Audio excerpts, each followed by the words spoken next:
En términos diplomáticos, los términos diplomáticos son múltiples y variados. Si te gusta el tema de la diplomacia, si te gusta todo ese tema, pues sabrás que hay un montón de términos, ¿no? Que si embajador, que si cónsul, que si clases, que si el secretario de no sé qué, el del negociado. Hay un montón de palabras que se usan en términos diplomáticos, pero hay dos de las que te voy a explicar y que las saqué en su definición del Ministerio de Asuntos Exteriores y Cooperación del Gobierno de España. Y dice así, dice que la primera tiene que ver con una llamada a consultas. Cuando se llama a consultas a alguien, en este caso a un embajador, eso significa que es una orden que se envía a un jefe de misión por el ministro de Relaciones Exteriores del Estado acreditante para que se persone urgentemente con objeto de informar sobre un determinado asunto y recibir instrucciones particulares. Eso es llamar a consulta, o sea, se llama al embajador en cuestión, lo llama al ministro de Asuntos Exteriores y le pregunta por un determinado asunto, algo con lo que no están de acuerdo o algo con lo que quieren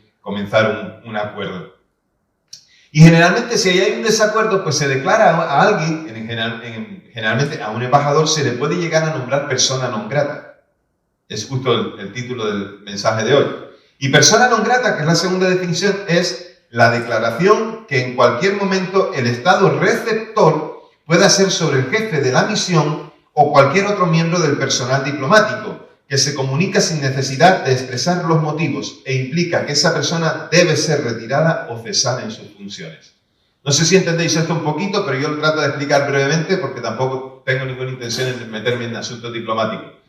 Pero lo que se trata es de si el embajador que llega, trae un mensaje, trae algo y no es bien recibido o no interesa, se le declara persona non grata. Esa persona tiene que ser retirada por el Estado que la envió como embajador, como diplomático o como cualquier cosa.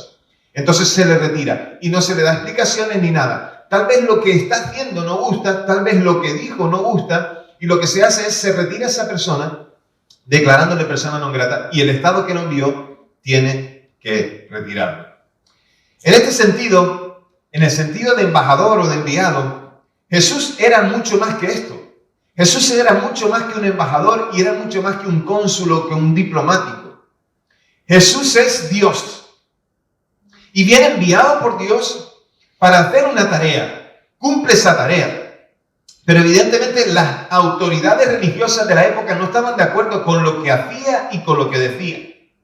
Por lo tanto, podríamos decir que lo declaran persona non grata.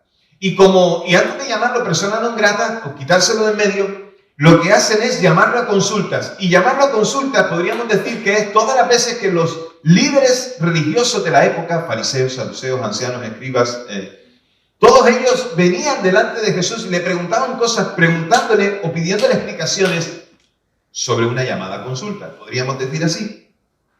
Entonces, lo declararon persona non grata porque no querían a Jesús.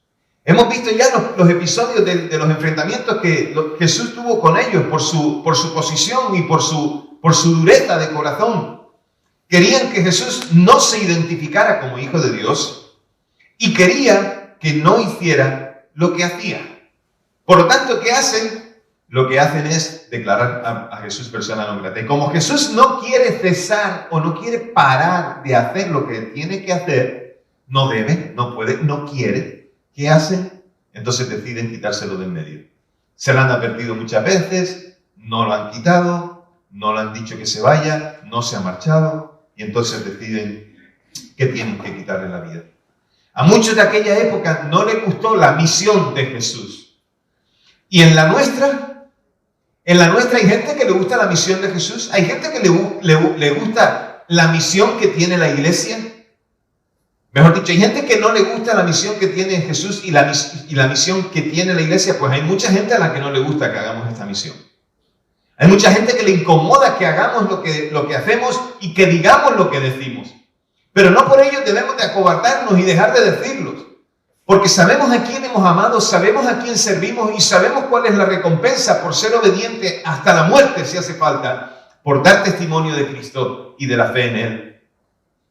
Aquí yo esperaba que en medio de todo esto aquí la iglesia dijera amén, aleluya, que pusieras en pie, gloria a Dios, que se cayera de esto de abajo.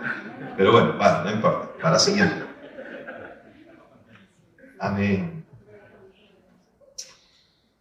Pero vamos a buscar el significado de todo esto que os he dicho en ese pasaje y vamos a intentar ver la enseñanza para nuestra vida hoy también. Vamos a ver lo que Jesús quiso decirle a ellos. Estamos en Marcos capítulo 12, versículos del 1 al 12.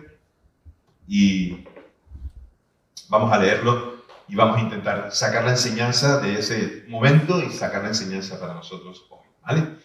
Dice así la palabra del Señor. Y entonces comenzó a hablarles en parábolas. Y un hombre plantó una viña, la rodeó con una cerca, cavó un lagar, edificó una torre, la arrendó a unos labradores y se fue lejos. A su debido tiempo envió un siervo a los labradores para recibir de los labradores una parte del fruto de la viña. Pero ellos lo tomaron, lo hirieron y lo enviaron con las manos vacías. Volvió a enviarles otro siervo, pero a ese lo hirieron en la cabeza y lo afrentaron. Y envió otro, y a este lo mataron. Envió a muchos otros, pero ellos herían a unos y mataban a otros. Y teniendo todavía un hijo suyo amado, por último, también lo envió a ellos diciendo: tendrán respeto a mi hijo. Pero aquellos labradores dijeron entre sí: este es el heredero, vengan, matémosle, y la heredad será nuestra. Y lo prendieron, lo mataron y lo echaron fuera de la viña. ¿Qué pues hará el Señor de la viña? Vendrá, destruirá a los labradores y le dará la viña a otros. ¿No han leído esta escritura? La piedra que desecharon los edificadores, esta fue hecha cabeza del ángulo. De parte del Señor sucedió esto, y es maravilloso en nuestros ojos. Ellos procuraban prenderle, pero temían a la multitud porque sabían que en aquella parábola se había referido a ellos, y dejándole, se fueron. Podréis entender al leer el pasaje un poquito más acerca de ese ejemplo que os puse al principio de declarar a Jesús persona non grata. Jesús se refirió a ello y cuando les cuenta esta parábola, lo que está haciendo es denunciando a aquellas autoridades religiosas, a esos líderes religiosos, como futuros y próximos asesinos del Mesías, del siervo sufriente. Recordemos que las parábolas tienen una enseñanza sobre el reino y sobre Jesús. Leemos toda la parábola en su conjunto y sacamos la enseñanza que la Biblia quiere darnos o que Jesús quiere darnos. La mayoría de las parábolas están en el Nuevo Testamento y fueron contadas por Jesús. Pero hay otras parábolas también en la Biblia y también en el Antiguo Testamento, ¿de acuerdo? Así que las parábolas tienen como objetivo mostrar el reino de Dios a Dios mismo o a Jesús y su misión. Y tenemos que tener cuidado cuando cogemos una parábola y de una porción de la parábola o de una parte de la parábola intentamos hacer una explicación o dar una explicación a eso, porque podríamos cometer algún error y enseñar algo que doctrinalmente o bíblicamente no es correcto, ¿vale? Entonces, saquemos el conjunto de la enseñanza y no solamente porciones de ella. Y en esta parábola, Jesús les hablaba a sus oyentes, como en todas las ocasiones, con cosas cotidianas.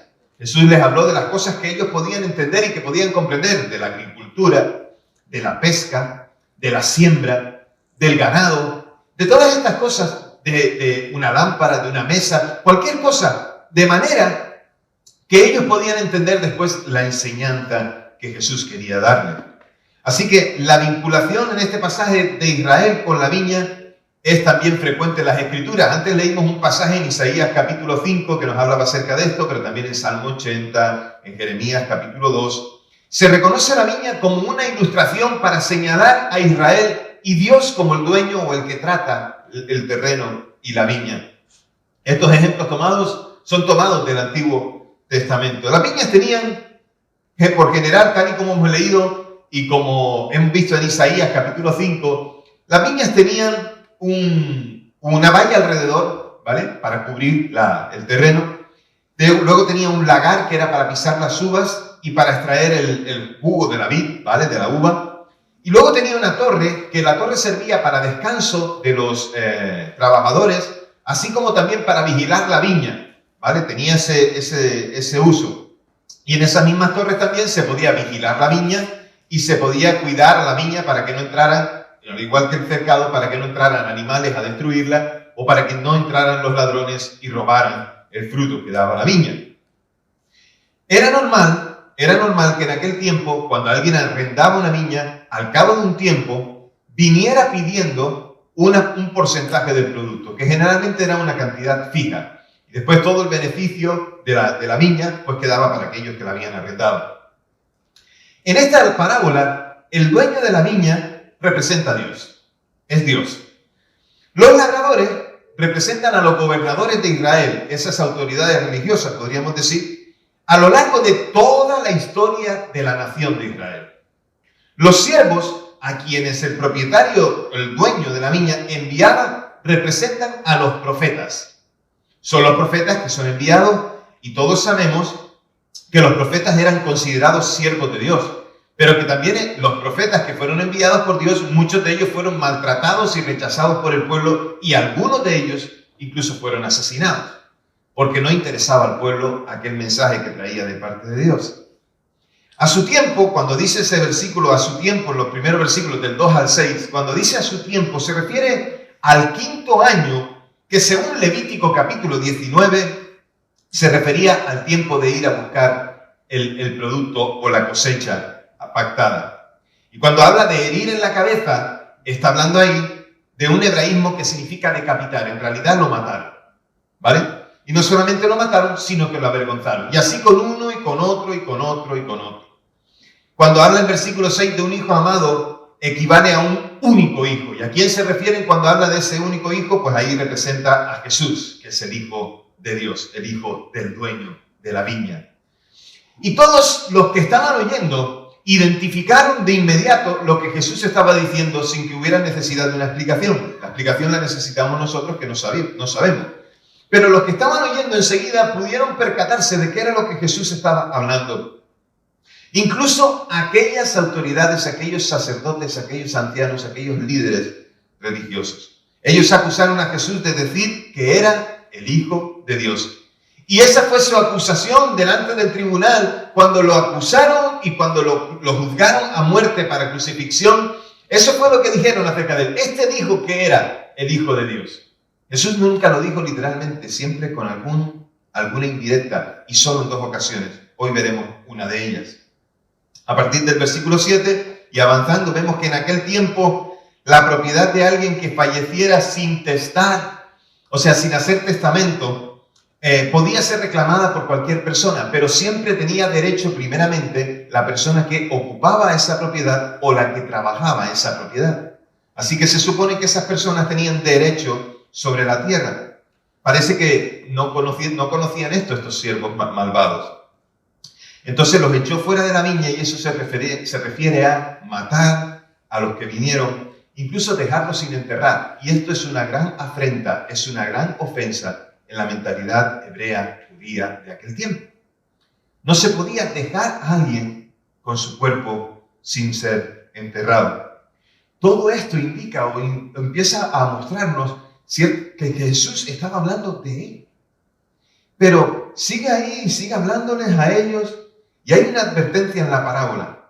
La advertencia tiene que ver con la predicción de la destrucción de Jerusalén en el año 70 después de Cristo. Y sigue ahí Jesús hablando con ellos y en el versículo 9 y 10 y en adelante, ahí hay una pregunta que Jesús les hace a estos autoridades religiosas, a estos líderes religiosos. Dice, ¿no saben ustedes que en la Escritura dice... O sea, Jesús está apelando como que ellos conocen la Escritura, pero en realidad es un tono irónico el de Jesús con ellos. O sea, ellos presumen que conocen el texto bíblico, ellos presumen que conocen la Torá, ellos presumen que conocen a Dios, pero en realidad no pueden identificar a Jesús como el enviado de Dios.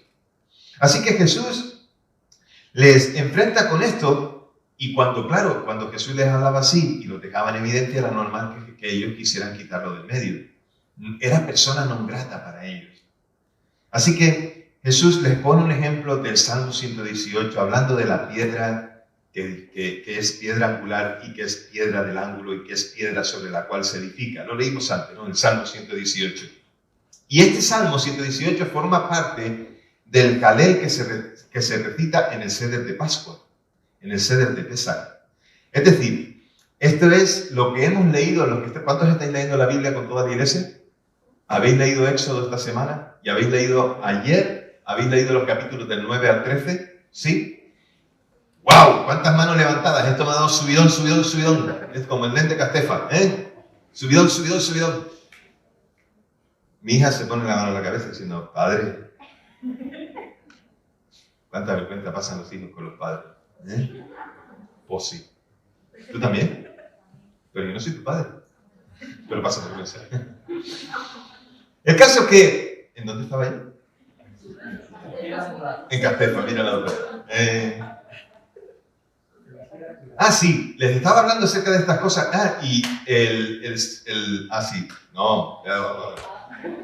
Éxodo. Esto después lo cortas y lo montas, lo quitas y lo pones ahí. Entonces, Éxodo 9 al 13 está la salida de Israel y cómo en la última plaga que se produce, la plaga de los primogénitos, ¿verdad? Cuando todos los primogénitos de Egipto mueren, no los de Israel. Lo que les dice Dios a Moisés que tienen que hacer acerca de esa celebración es esto mismo. Es esto mismo. Ese texto se recita en esa parte recordando todo lo que sucedió con Israel en Egipto al salir de allí. Era un recordatorio. Entonces, la piedra del ángulo es Cristo mismo. Y se cuenta, la tradición cuenta, que durante la construcción del templo de Salomón se halló una gran piedra que fue desechada, pero al buscar la piedra que fuera angular, dijeron que aquella piedra que habían desechado era la piedra idónea, porque matemáticamente y milimétricamente era la piedra que sostendría todo el edificio y sería la piedra angular. Rechazar en esos versículos está referido a la piedra angular en el sentido de rechazar por indigno o inútil. Jesús les está contando esta parábola y le refiere este texto a estos que dicen conocer, pero que no conocen realmente. La figura de la piedra angular es usada en el Antiguo Testamento, usada aquí por Jesús, pero después en el libro de los Hechos y en las cartas de Pablo y también en las cartas de Pedro se menciona la piedra angular y se refiere a Jesús como el fundamento. La piedra angular es Israel en este texto. Él está hablando de esto, desechada por las naciones, pero destinada a una posición suprema por ser escogida y preciosa por Dios. Pero aquí vemos también, aplicado a Jesús, cómo Jesús es lo mejor de Israel. Era el regalo de Dios a su pueblo. Era el regalo de Dios a su pueblo para que lo identificaran como el enviado, el Mesías. No pudieron ver a Juan el profeta, Juan el Bautista, tampoco pudieron ver a Jesús. No reconocieron ni a uno ni a otro porque estaban ciegos en su posición. Así que este Jesús, que era lo mejor, el mejor regalo para Israel, igualmente también despreciado y desechado por los hombres, pero que para Dios escogido y precioso, llamado por el Eterno a ser la piedra angular de la salvación. Jesús es la salvación. Jesús es quien salva a los hombres y a las mujeres de su pecado, quien los reconcilia con Dios y los pone en comunión con Dios. Es solo Jesús. Jesús se estaba identificando así delante de aquellas autoridades, delante de sus discípulos y de la gente que estaba escuchando. Estaba anunciando lo que verdaderamente había venido a hacer. Yo soy el Salvador del mundo. Y los que rechazaron al Rey Jesús serían a su vez rechazados. Y su lugar de privilegio especial sería quitado y entregado a otros. Aquellos representantes del Sanedrín se sienten descubiertos, han sido descubiertos por lo que venían a hacer y por lo que realmente hicieron. Se sintieron descubiertos, se sintieron avergonzados y se sintieron atemorizados ante la realidad, ante la evidencia. No tenían palabras para poder contestarle a Jesús. Jesús fue tan claro en su exposición de la parábola con ellos que hasta los mismos enviados del Sanedrín, estos líderes religiosos, pudieron entender con claridad. Y espero que hoy tú también y yo también podamos entender con claridad. Jesús es la piedra angular sobre la cual edificamos nuestras vidas y en quien nos encontramos con Dios. Es solo Él. Jesucristo es la piedra principal donde se construye el reino de Dios. Esta es una verdad que se tiene que grabar en nuestros corazones. Si no es por Jesús, no existiría ese reino. Si no es por Jesús, no existiría la iglesia. Si no es por Jesús, no habría esperanza. Si no es por Jesús, no habría sentido a las cosas. No entiendo cómo alguien puede vivir sin Jesús. Y tanto Israel como las naciones despreciaron a Jesús. Por tanto, Israel tiene la responsabilidad de creer, así como las demás naciones, llamados también gentiles en el texto bíblico, también tienen que creer. Porque el amor de Dios ya no se limitó a solamente un pueblo, por una raza, por una estirpe. El amor de Dios se extiende a todas las naciones, en todo lugar y en todo tiempo. A todo hombre y mujer, a toda criatura creada en todos los tiempos. Todos pueden tener un encuentro con Dios y todos son responsables por decidir si siguen a Jesús o si no le siguen.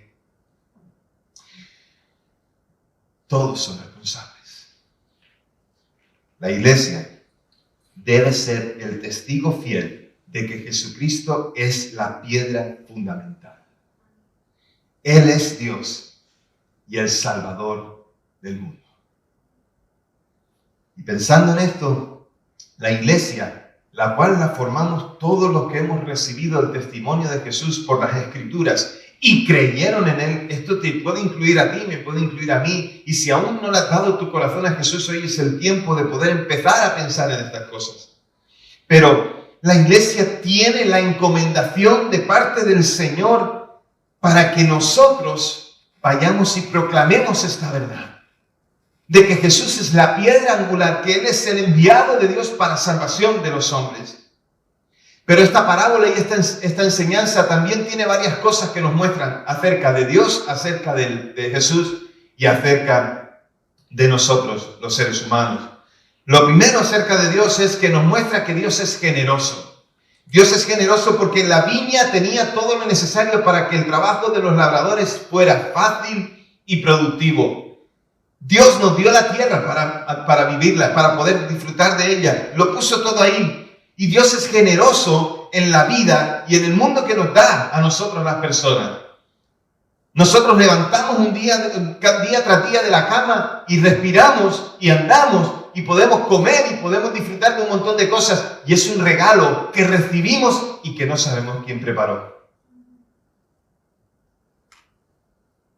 El otro día con un compañero de trabajo me decía algo así como que Dios no era real y todas estas cosas y tal. Y entonces yo le empecé a explicar. La conclusión fue, oye, ¿tú respiras? Sí, respiro. ¿Y quién creó el oxígeno? Porque si nos quitaran el oxígeno ahora, ¿qué pasaría? Dios creó todas las cosas y lo creó de manera que Él generosamente nos deja disfrutar de todo. Cuando creó al hombre y a la mujer en el jardín del Edén, le dijo disfrutad de todo, pero no comáis de esto. Ellos se obedecieron y fueron echados de allí. De la misma manera, Dios en su generosidad espera que nosotros disfrutemos de su presencia. La otra cosa que vemos de Dios es que Dios tiene confianza en su iglesia. Y nos habla de la confianza de Dios. El propietario se marchó y dejó a los labradores que labraran la viña a su manera, a su forma. Dios te da libertad, pero sí que está esperando en su confianza en nosotros lo suficiente como para darnos la administración de su reino. Debemos administrar su reino con sabiduría. Debemos administrar la iglesia con sabiduría. La tercera cosa acerca de Dios es que Dios es paciente. Oye, no una vez, no dos, sino muchas veces envió Dios a quien le hablara a aquellos labradores, a aquellos que dirigían a la nación, con la oportunidad de que le devolvieran lo que le debían. Dios nos trata a nosotros con la misma paciencia que nosotros no merecemos recibir. Dios nos trata a nosotros con esa paciencia. Y la cuarta cosa que dice acerca de Dios es que Dios es justo y que su justicia triunfará. Las personas pueden que se aprovechen de la paciencia de Dios, pero al final habrá de venir el juicio y la justicia. Dios puede que soporte mucho tiempo la desobediencia y la rebeldía, pero llegará un momento en que actuará y que dará el fin a todos aquellos que le rechazaron, igual que dará su recompensa a todos aquellos que le siguen. Ese es Dios. Y acerca de Jesús, esta parábola nos enseña que Jesús se consideraba a sí mismo no como un siervo, sino como el Hijo amado. Y lo hizo intencionadamente. Él se separa de la sucesión de aquellos profetas para decir que aquellos profetas que eran siervos mientras que Él es el Hijo amado, al cual también rechazarán. Y aquel rechazo implicaba muerte, porque aunque el texto no lo dice claramente, ya os he contado que aquello significaba rechazo y exposición. Eso sufrió Jesús por nosotros. En Él había hablado Dios su última y definitiva palabra. Y esta parábola es un desafío a aquellas autoridades judías, porque contiene la presentación de Jesús como el Mesías. Y ellos no lo reconocieron. La segunda cosa que nos dice acerca de Jesús es que sabía que había de morir. Y hoy vamos a celebrar la Santa Cena. Vamos a recordar el pan y el mosto. Y esto es anticipo a eso que vamos a hacer. Él sabía que la cruz no era ninguna sorpresa para él. Jesús sabía que iba a ir a la cruz. Jesús sabía que el camino que había escogido no podía conducir a otro final sino a la cruz. Con supremo coraje, Él va y aunque sabía a dónde iba, sin embargo, fue adelante. Aunque sabía que le esperaba dolor y sufrimiento en aquella cruz y en aquellos momentos, fue adelante. Por amor a ti y a mí, por amor a la humanidad, con la que Dios había sido generoso. Y la tercera cosa que nos dice acerca de Jesús es que estaba seguro de que la muerte no era el fin, sino que Él triunfaría con su resurrección. Aquellos sabían que maltratarían a Jesús, pero Jesús sabía que aún a ser maltratado y muerto, también sabía que Él vendría a mostrar la gloria de Dios en su resurrección. Esta parábola también nos habla de nosotros, habla de qué somos nosotros. Y no podía haber nada más que una razón para que los labradores pensaran que podían matar al hijo y entrar en posesión de la viña. Ellos debían haber pensado que el propietario estaba demasiado lejos para intervenir, o que había muerto, y por lo tanto no tendrían que darle cuenta a aquel dueño.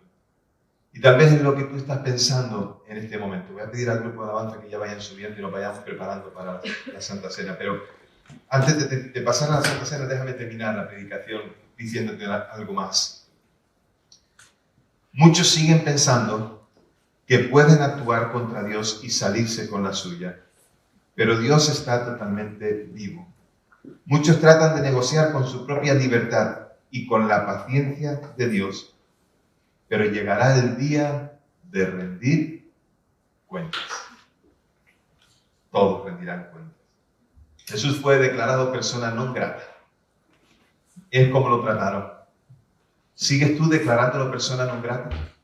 ¿No te gusta la misión que Él hace? ¿No te gusta lo que Él dice? Déjame decirte más. Ojalá que puedas cambiar de opinión si aún no has decidido firmemente decir: Jesús, te seguiré. Porque hoy hay una invitación para ti a seguirlo. Si uno se desmarca de sus privilegios y responsabilidades, pasarán a otra persona. Cuando alguien no quiere hacer lo que se le encomendó hacer, pues se quitará y se pondrá a otra persona. Y siempre me gusta decir esto porque la gente se pone y se quita. Ni los ponemos ni los quitamos. Se ponen y se quitan. Y la parábola contenía de esta enseñanza en germen de lo que iba a suceder. El rechazo de aquella nación, del pueblo judío, y de la transferencia de sus privilegios y responsabilidades, ya no solo para ellos, sino a toda la humanidad. Los gentiles entonces también tendrían oportunidad de recibir esto y de llevarlo a cabo. Y en la iglesia se encuentra esto mismo. Porque unos siendo judíos y otros siendo gentiles, pero recibiendo todos el amor de Dios, reconociendo a Jesús como la piedra angular y el Salvador de nuestras vidas. Por eso es la iglesia, como dije antes, la que tiene que anunciar que Jesús es la piedra angular. En esta piedra edificamos. En Jesús edificamos la iglesia y edificamos nuestras vidas. Reconoce a Jesucristo como el único que puede darte propósito. el único que puede darle propósito a tu vida. Hoy tengo una invitación muy clara para ti y espero que respondas rápidamente. Voy a pedir a la iglesia que esté orando ahí donde está. Pero tengo una invitación para ti que aún no le has dicho a Jesús, te seguiré. Que aún no te has comprometido con Él para edificar tu vida sobre su vida, sobre lo que Él vino a hacer, decir, mostrar. Hoy te invito a que le digas a Jesús, Jesús, yo quiero que seas mi Señor y Salvador. Hoy te invito a que le digas a Jesús, Jesús, te seguiré todos los días de mi vida. Jesús, yo quiero buscarte y disfrutar de ti. Si tú aún no le has dicho a Jesús, yo te seguiré, o si necesitas una oración en lo personal, pero hoy quieres hacerlo público, donde está este reto, te invito, ponte de pie y dile a Jesús, Jesús, yo quiero ser tu hijo. Dios, quiero que seas mi Padre.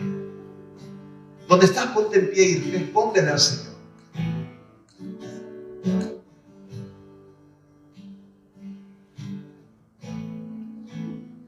No demores esta decisión. No seas los que dices a Jesús persona no grata. Y no seas tampoco de los que necesitas más pruebas. Jesús murió y resucitó y lo hizo por amor a ti. ¿Qué más pruebas quieres?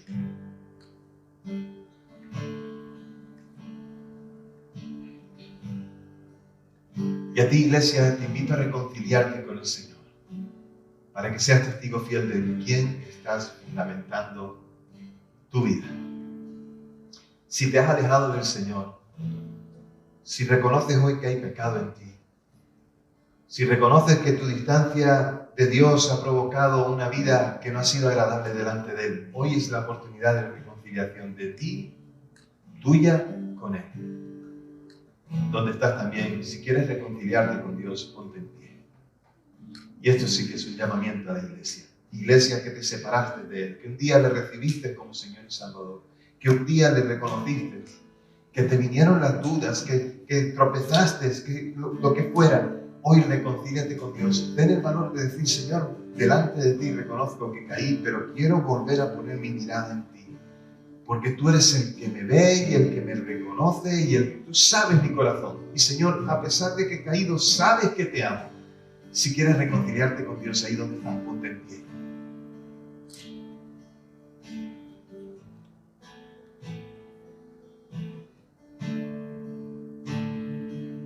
Hay un valiente que reconoce su necesidad de Dios. ¿Habrá alguno más?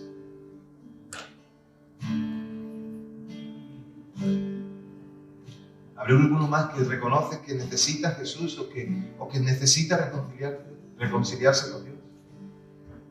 Dios te bendiga. Dios te bendiga.